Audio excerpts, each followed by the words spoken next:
The truth is out there. Ah. No.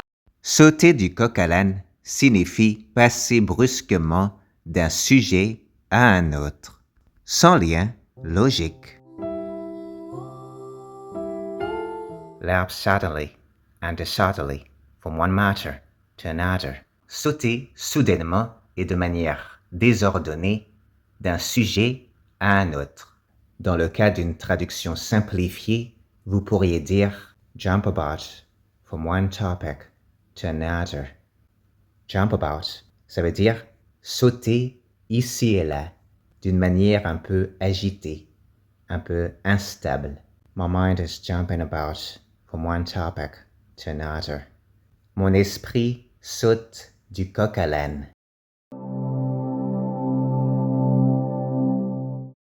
Cet autre verbe, hop, peut être utilisé pour dire sauter rapidement et fréquemment d'une chose à une autre. Par exemple dans job hopping, aller de boulot en boulot. Mais revenons un peu à nos moutons. Sorry, I'm hopping about from one topic to another. Je saute du coq à l'âne. Voici ce que l'on peut trouver dans des débats de 1956. I'm just hopping about from one topic to another, Mr. Speaker. I'm just hopping about from one topic to another, Mr. Speaker.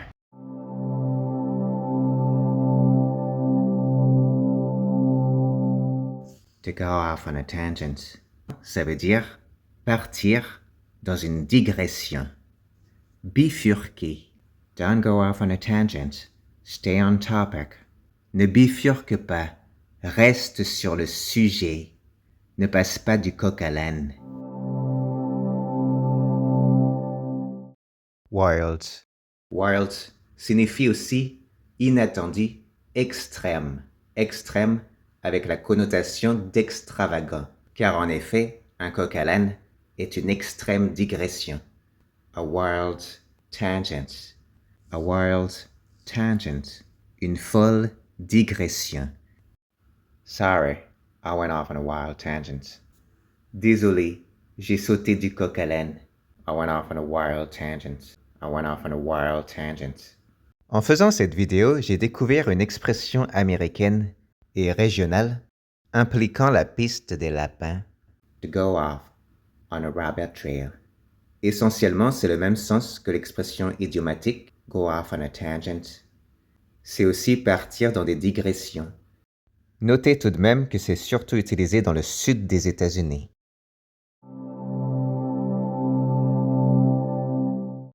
Without rhyme or reason.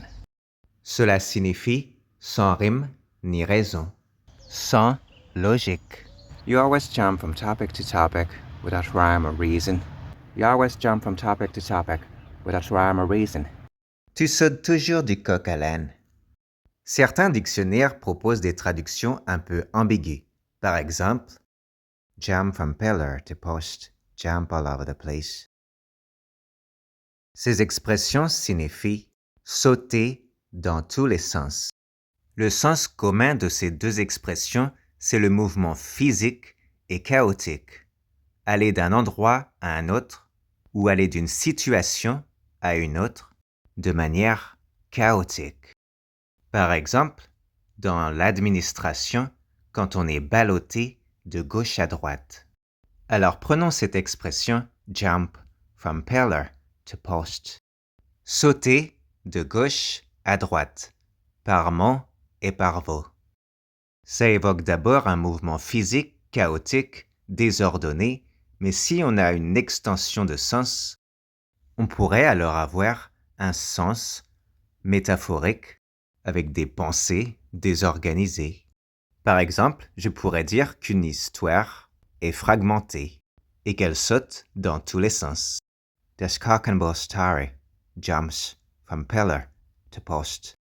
Cette histoire insensée, cette histoire sans queue ni tête, qui n'est pas crédible, saute dans tous les sens. Elle saute de gauche à droite, de manière infructueuse et sans résultat. Cette traduction est donc un peu ambiguë et dépend du contexte. Alors peut-on trouver une meilleure traduction? La métaphore automobile En anglais, il existe une expression pour dire qu'on change de sujet, mais ça veut aussi dire qu'on change de vitesse. Change gears, ou bien switch gears, c'est changer de sujet. Voici un exemple. The conversation switched gears abruptly. La conversation est passée du coq à l'âne. Well and nearly est un adverbe familier du désordre soudain et aléatoire, de manière désordonnée. Pêle-mêle, n'importe comment. You switched gears all willy-nilly. T'as vraiment sauté du coq à l'âne. You switched gears all willy-nilly. Tu as changé de sujet n'importe comment. Whiplash. Le coup du lapin. De manière figurée, on pourrait dire topic, whiplash. Un coup du lapin conversationnel. Par exemple, sorry for the topic whiplash. Désolé, je saute du coq à l'âne. C'est comme si le sujet avait reçu un coup du lapin, brusque, soudain, ce qui nous laisse désorientés. Voici un deuxième exemple. Hold on, I have topic whiplash. Attends, je ne te suis pas. Attends, je sens qu'on saute du coq à l'âne. I have topic whiplash. C'est-à-dire, je suis secoué par cette rupture brutale de sujet, un arrêt net et inattendu du sujet. Voici quelques exemples tirés de la littérature du 19e siècle. Prenons ce roman, Mr. Jarvis. Dans ce roman, l'une des personnages dit brusquement « Did you notice those monkeys on the way up? » Tu as remarqué ces singes en montant? Ensuite, la narratrice reprend et dit « She had a peculiar habit of suddenly jumping from one topic to another. She had a peculiar habit of suddenly jumping from one topic to another. » Elle avait une curieuse habitude de sauter du coq à l'âne. Une autre caractéristique, le ton humoristique. Alors voyons quelques interprétations ludiques. A toad est un crapaud.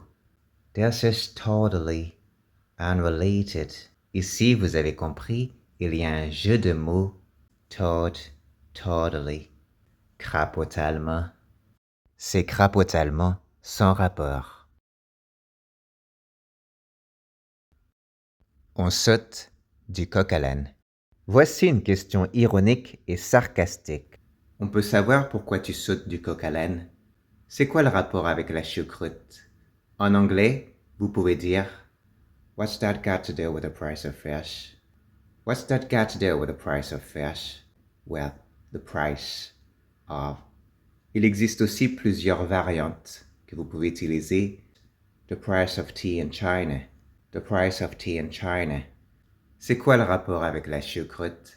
Qu'est-ce que tu racontes? C'est quoi ce saut du coq à l'âne?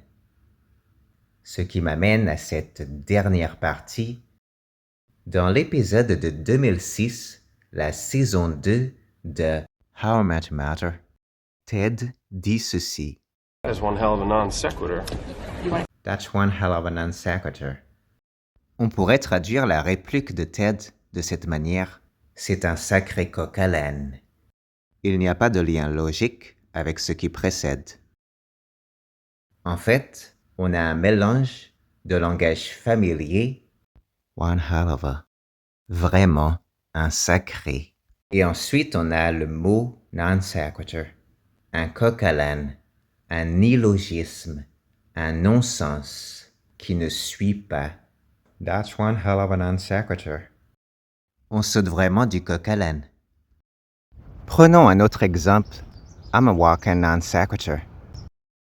Je saute du coq à l'âne en permanence. Je suis une incohérence sur pattes. J'incarne un coq à l'âne. On va faire un saut en 1969. Voyons un extrait de la série britannique Monty Python's Flying Circus. Dans cet extrait, nous avons un conseiller d'orientation qui demande « Est-ce que vous avez une idée de ce que vous voulez faire ?» Et l'autre lui répond Lion taming! Lion taming, le dressage de lion. Puis le conseiller d'orientation va dire ceci. Of course, it's a bit of a jump, isn't it? It's a bit of a jump. C'est cela, oui. On saute du coq à l'âne, n'est-ce pas? Ça veut dire qu'il y a un grand écart. Il y a vraiment un fossé entre expert comptable et dresseur de lion. I mean, chartered accountancy to lion taming in one go. I'm in chartered accountancy to lion taming. D'expert comptable à dresseur de lion, d'un coup, on pourrait créer une expression idiomatique. That's a wild jump from chartered accountancy to lion taming. That's a wild jump. On saute vraiment du coq à l'âne. Le saut est énorme. Il est extravagant, inattendu. That's a wild jump. That's a wild jump. Oh, it's a donkey.